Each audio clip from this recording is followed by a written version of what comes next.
Yo, what up, man? Today I want to talk about the whole Anwar al-Awlaki assassination and the government taking the stance that it can assassinate U.S. citizens while simultaneously depriving them of their right to trial and due process. As far as the implications and what it says about us as a country. Now, basically, this dude Anwar al-Awlaki, right, supposed to be a Islamic extremist cleric who was in charge of plotting terrorist activities or terrorist events against American citizens, and the whole storyline associated with Anwar al-Awlaki. Now, now my position is this: if there was definitely credible evidence backing the action of assassination.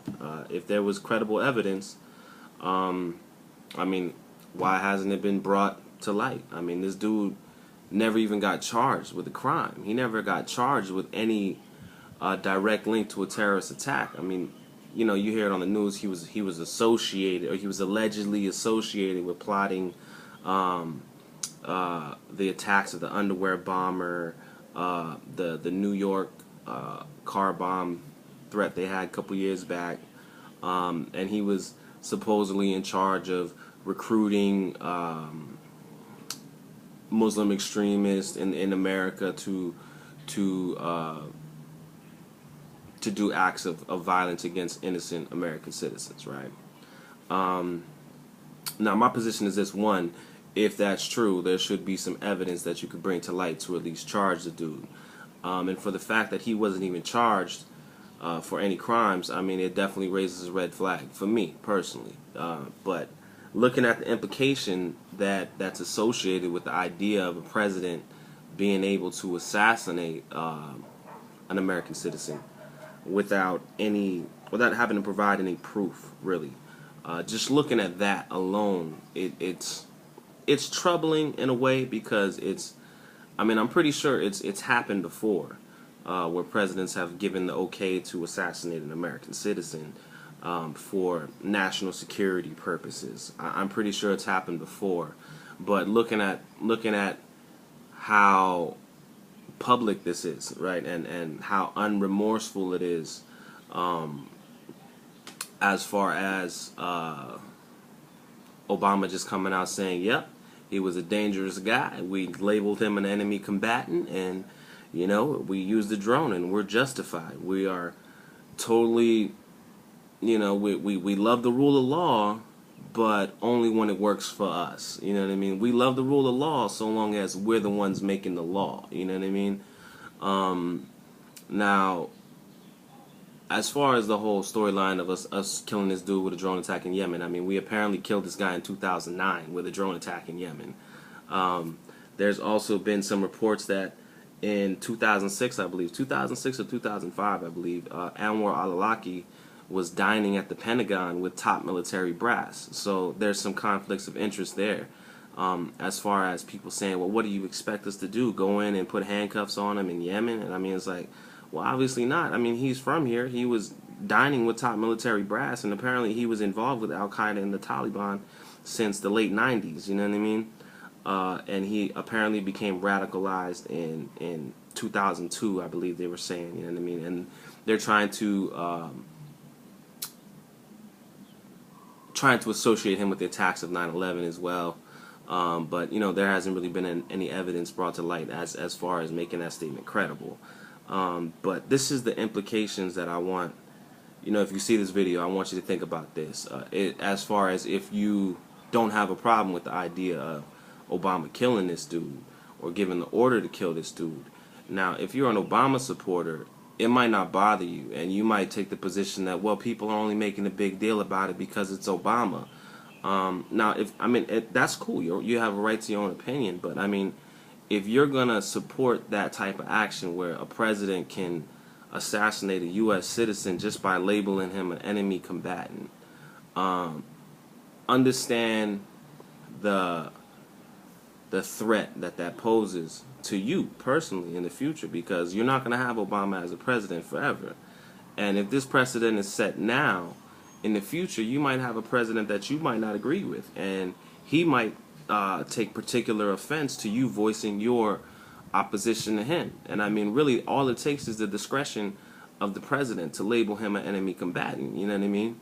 Now, if for any reason a future president decides to label you for your political beliefs as an enemy combatant, it curtails the spirit of the First Amendment. You know what I mean? By limiting what you can say under the threat of force. I mean, and to a large extent, that's already happening now. As far as if you want to protest the government for some of its egregious actions, they just use force to shut you the fuck up and get you out of the street. You know what I mean? And everything happens in stages. You know what I mean? Everything happens in stages. They've already claimed the right under Bush's administration that they can lock you up, take you from your home, put you in a prison for an extended period of time with no idea of when they're going to let you out. You have no right to a lawyer. They don't have to bring any charges against you. And this is a trend that was started under the Bush administration. But it was carried out and it continued under the Obama administration.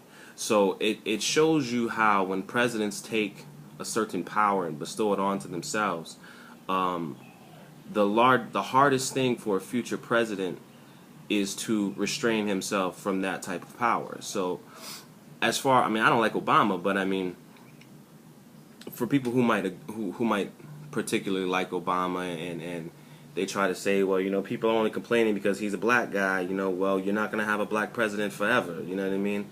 And if all it takes is for you to be labeled an enemy combatant, for you to qualify for this assassination program, you know, that's kind of scary. It's kind of spooky, man. You know what I mean? Because who knows what kind of president we're going to have in the future. And if that president is going to have that type of power, you know, you never know who's going to be targeted, really. And as far as Anwar al-Awlaki, you know, supposedly being an Islamic extremist and being a recruiter for Al-Qaeda, that's kind of a minimal charge as far as other people who in our past, like our enemies, we've afforded them the right to a trial. Like, look at the Nuremberg trials, the fucking Nazis. I mean, when you take away the option of a trial and you have a legitimately sick motherfucker, you know what I mean, who wants to kill people, you know what I mean? Trials aren't just it's not just a face value thing. I mean, you can learn things from trials. You can learn about motivation. You can learn about what drove certain individuals to create such havoc or pandemonium, and you can create profiles. Really, I mean, that's kind of how we developed a lot of the profiles we have for like psychopaths and sociopaths and shit. You know what I mean? And I mean, I'm pretty sure these motherfuckers qualify for those titles. You know what I mean? But as far as what the American people are going to be losing if this is going to be an acceptable practice, it's you know, it's an uncalculatable loss, because I mean it's gonna be a loss to our personal freedoms, and that's nothing new. It's been a trend that's been set for the last 10 years, ever since this war on terror started. Just, I mean, our standing in the world. How can we claim to be a country who respects the rule of law when we don't even follow our own laws? We try to say that we want other countries to act in a similar manner to us, but I mean, we're setting the precedent to where countries can just kill people in other countries without bringing any charge against them. I mean, what are we going to do if China decides to set up a drone program and they kill somebody in our country? What if they were targeting one of their citizens and then they ended up killing some innocent people on accident in America? I mean, we're going to start a fucking war over that shit, you know what I mean? So, I mean, we definitely need to lead by example and look within ourselves as to what the fuck we want to be known as, how we want to be seen in the world, you know what I mean? Without just being the fucking bullies on the block, you know what I mean? Like having motherfuckers do what we want them to do through the threat of force. So you definitely might want to think twice about the whole situation. I mean, it's kind of a slippery slope. So you guys keep your head up, man, and pay attention. We'll keep you posted.